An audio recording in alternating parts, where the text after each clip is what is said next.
even if the United States will do everything to make me kneel down, I will not. Di ako papayag. Alam nila ang problema. Alam nila sisirain ang bayan.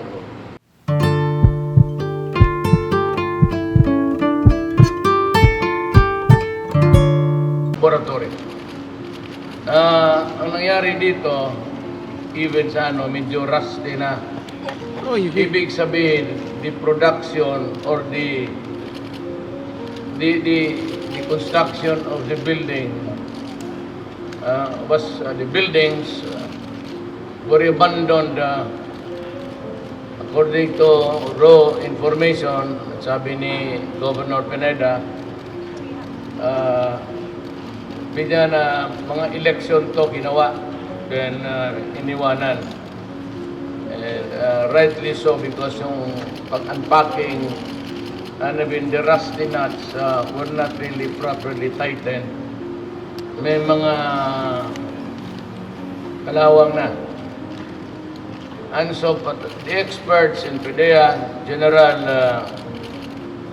Silda Peñas here, sabi na, this factory could have produced 2 sessions at 100 to 200 kilos per ikot, per production.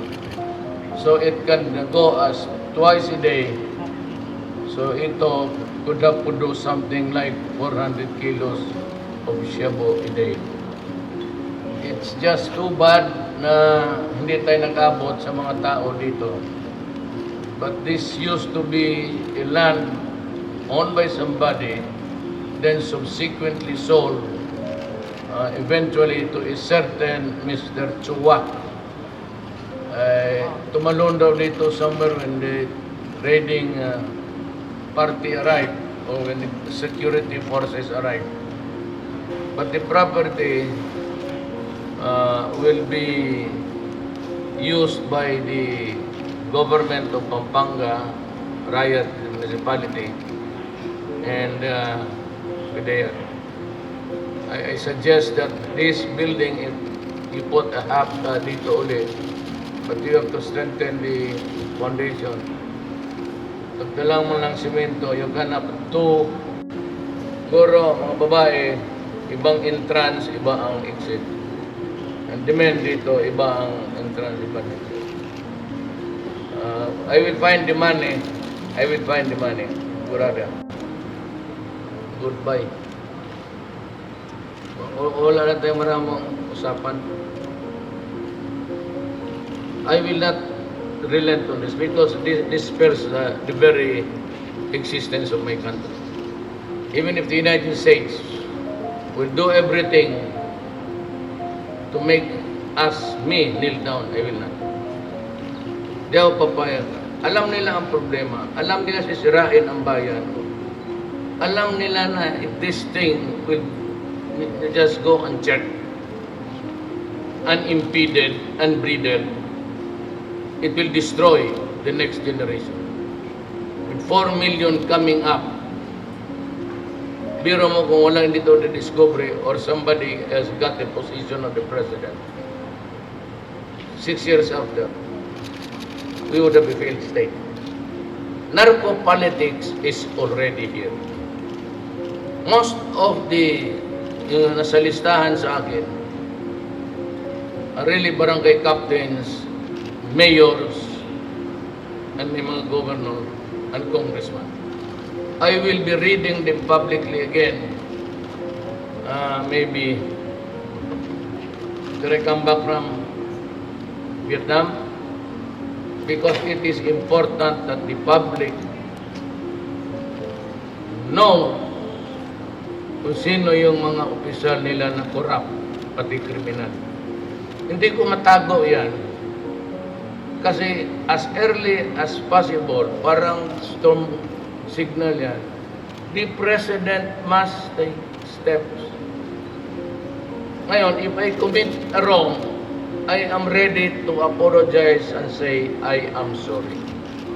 Ang nangyari dito, isa, Governor Espino and I don't know about Sison. But yung the last matrix, nandoon si Dilima pati si Baraan, undersecretary, sabit yung dalawa. Pag yung nakita mo na sa kanto si Dayan. Ang problema dito kay Baraan, yung kapatid, pati kay Governor Espino, ilang report na pabalik-balik, I had it validated 4 times. Yung mga bobo, yung mga komentarista, do not jump to conclusion. Ito ang sinasabi ko, state of lawlessness. Paski saan na lang ang mga dito, siya mo dito, yung mayor, siya mo, ang barangay captain. It's all over the country. Take a look at, bumalik ka muna before I became president. Tignan ninyo yung video.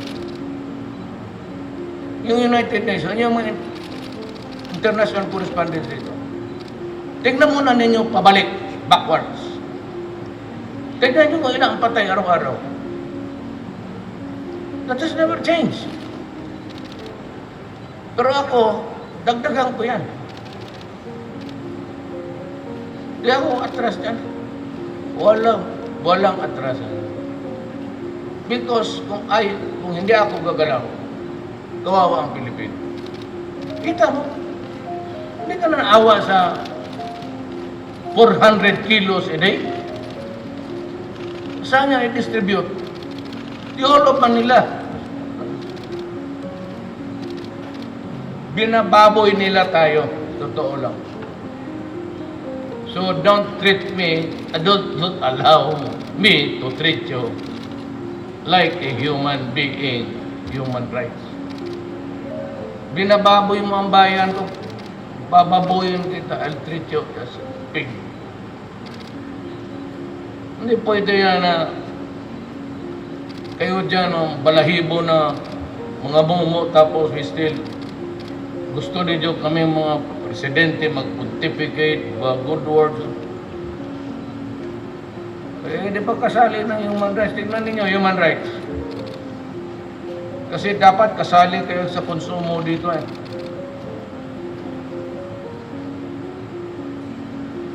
Konsumo ito para magago ang Pilipino. Hoy, human rights.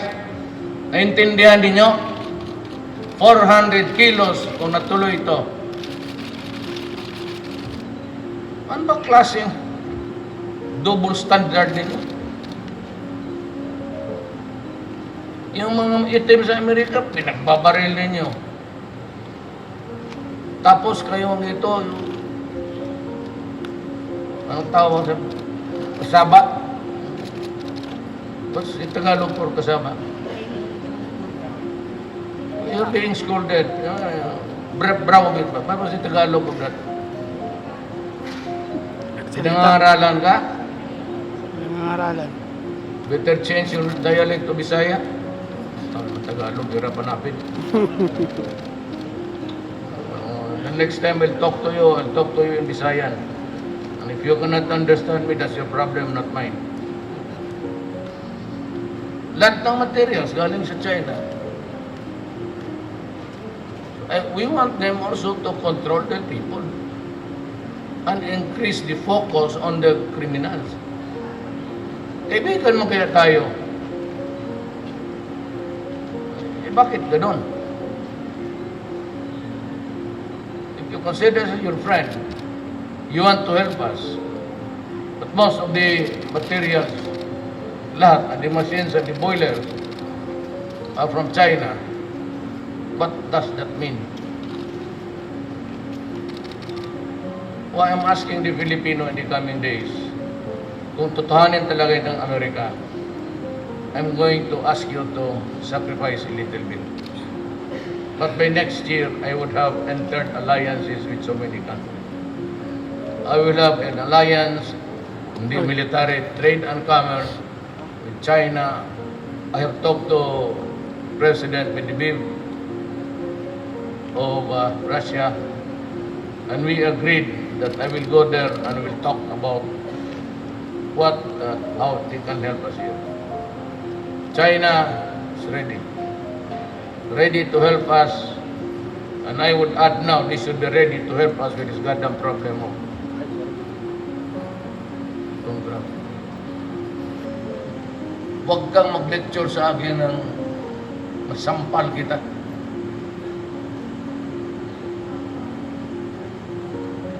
That's why the evil of it. Kasi pagkaalam kasi ang state of lawlessness, na barilan dito, barilan. The state of lawlessness is the number one problem of our country is. Kaya huwag mo na niyang pakinggan yung mura ko. Taong galit talaga nagmumura. Do not try to hope that I'll change my character. I am I and you are you. If we meet in one corner and we can understand each other, fine. But if we cannot get each other's guts, eh di pasensya. Nung tumakbo ng presidente, nanalo ako, I never thought, alam ko sa Davao medyo mata, but I was horrified yung nagkampanya na ang pulis ang lahat at lumabas na ito by the hundreds of thousands. If you think that we have sufficient money, we will not put it in our pockets. We will spend it. And I will not allow anybody to misappropriate money now. Especially, hindi namin alam ganong karami, by hundreds, by the thousands. Hindi alam ni Aquino. Hindi alam ni Arroyo. Nung na-presidente ako, inipit ko lahat. Ayun, lumabas. Ayan, Mio, bakit hindi kayo mag-rehab? Bakit kayo ganon, patay, dapat ganon? Easily done. Problem is, I said, lahat ng naiwan ngayon, wala ng capital outlay. Yung maggawa ako ng mga ganito. What are the MOA? Sildo na lang pati mga allowances. Until the end of the year. That's why, hirap ko rin ako sa... Meron ko konting... I cannot buy the guns now because there is no... Tapos na ang budget. It's January to December.